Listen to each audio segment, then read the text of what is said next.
Hello, all. I hope you are all having or had a productive and successful week. We're continuing with our weekly portion review, and this week we are in the portion of Titisa. In the context of this portion, we're talking about the donations that are being given to the tabernacle. So this is actually when you take a census, but the literal translation would be you should uplift, which is relevant to the angle that I want us to focus on today. So in this portion, we actually encounter a struggle between two different educational approaches. The educational method of Moses, as opposed to the educational method of the high priest, his brother, Aaron. Now, Moses' character, as we derive from our sources, the written Torah and the oral Torah, he appears as an absolute figure. He's faithful only to the ideal, and he also is known as Moses Rabbeinu, our rabbi, our teacher, and he establishes the laws. The natural followers of Moses are seen as the sages of Israel, who also establish the laws and don't really compromise on the truth. And in contrast to this, we have Aaron's educational method, who agrees to descend to the sinner and meet him at his level. And he's doing this to uplift him from his sinful position, but he's doing this through the partnership with the sinner at those initial stages. And we see this stress in this weekly portion when he's willing to be complicit in the sin of the golden calf in order to elevate the people of Israel. And he tells them tomorrow is a festival to the Lord.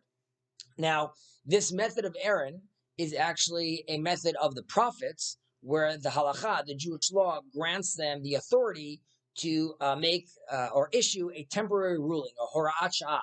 And this temporary ruling allows them to transgress from the words of the Torah in order to uphold the Torah. So these both methods are good if they work together, if they operate together. When Moses and Aaron, when the two brothers are working as one, this results in a blessing to the people of Israel. But in our portion, we see what happens when Moses is far away from the people and Aaron is left alone. And Aaron unintentionally causes the people to sin. Right? So instead of elevating them, he ultimately causes the death of 3,000 of them. And this is very, very unfortunate. And this is due to this separation. So we have to ask, when is it appropriate to have this temporary ruling that the prophets teach us about? Right? And what are we going to do in a time when we don't have prophets anymore to instruct us to behave this way? Now, the last prophet, Malachi, in his final prophecy, knowing that this would be the last prophecy for a very long time, tells us at the end of his words, remember the law of Moses, my servant, who I commanded at Horeb for all Israel, decrees and laws. This is in Malachi 3:22. So in the guidance of the prophets, Malachi, he tells us when there are no prophets, you must specifically listen to the Torah of Moses and not to the Torah of Aaron, right? Follow the decrees and the laws. But again, we have to ask, what do we do? Are we just completely giving up on the Torah of Aaron? Are we not trying to bring the distant close? So therefore, the prophet Malachi adds immediately after that, behold, I will send you Elijah the prophet before the coming of the great and dreadful day of the Lord. And he shall turn the heart of the fathers to the children, and the heart of the children to the fathers. Meaning, in God's supreme and divine providence, he ensures us that the task of bringing the distant close will still be completed by Elijah the prophet at the end of the days. But the question still remains for us now, who are not prophets, what are we left with the Torah of Aaron? So if we look at the ethic of our fathers, Hillel, the elder, who was, of course, a student of Moses, says, be the disciples of Aaron. Now, how could you tell us to be the disciples of Aaron when we know we can't transgress the words of the Torah? So what Hillel is actually saying is, I'm not telling you to relinquish the Torah of Moses. Rather, I'm telling you to be the disciples of Aaron when it comes to lovers of peace and the pursuers of peace, lovers of all creatures, and drawing them to the Torah. Meaning, when it comes to the laws, we are the disciples of Moses. When it comes to the traits of behavior towards others, we are the disciples of Aaron. And from this, we learn a very important halakha and very important guide, which is we are always striving to the truth and we don't want to give up the truth. And we're not here to say that the Torah is actually denying something it itself says.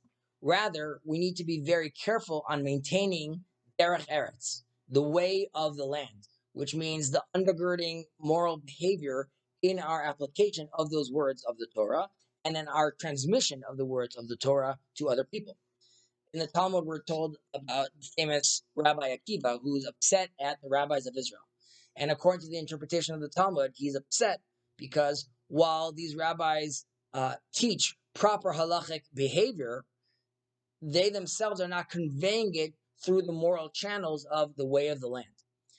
And perhaps many tensions between the different factions of the people and between different parts of the people themselves would have been saved if we behaved both as disciples of Moses and disciples of Aaron.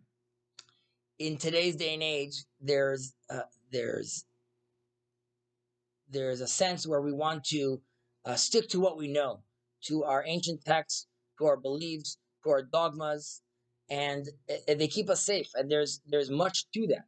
However, we can't forget that these beautiful, beautiful divine words of Moses and his Torah have to be channeled through loving, moral, accepting, and understanding behavior, where we could be walking in both tents, in both tabernacles of Moses and of Aaron.